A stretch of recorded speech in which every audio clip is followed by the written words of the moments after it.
တစ်နေရာယူနှစ်ကြည်စံထက်သုံးမောင်းတင်လေးတနက်ရှိငါနင်းနင်းဘူးကြီးအေးဘာလဲကွာဟိုမှာမင်း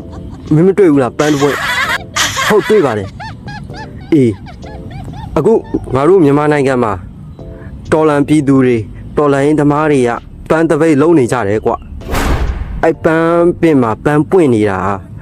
သူတို့အဲ့ပန်းကိုခူးပြီးတော့ခေါင်းပေါ်မှာပန်းပြီးငါတို့ကိုစန့်ကျင်ကြလိမ့်မယ်ဟုတ်အေးအဲ့လိုပန်းပွင့်နေတာအဲ့ပန်းပင်မှာအပြစ်ရှိတယ်ကွာ2008ခြေခံဥပဒေမှာပါတယ်905ကကြီးနိုင်ငံတော်အကြီးညိုပြက်စီမှုနဲ့ညှိစွန်းတယ်ကွာဟာဟုတ်လားပူကြီးဟုတ်ကဲ့ကျွန်တော်ဒီပန်းကိုသွားဖမ်းပါမယ်အေးငါတို့တွေကခေါင်းပေါ်မှာပန်းပန်တဲ့လူတွေမကဘူးကွာပန်းပင်မှာပွင့်တဲ့ပန်းတော်မှာပဲငါတို့ထောင်တဲ့အနှစ်20ချမယ်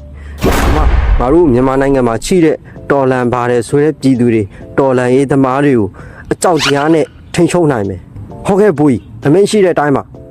ကျွန်တော်အဲ့ပန်းပင်ကို905ကကြီးနိုင်ငံတော်ကြီးညိုပြက်စီမှုနဲ့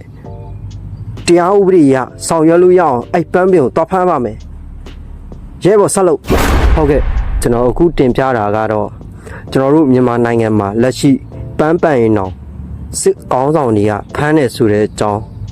မယုံကြည်တဲ့သူများကဘာမှာရှိတဲ့ဘယ်လူသားမဆို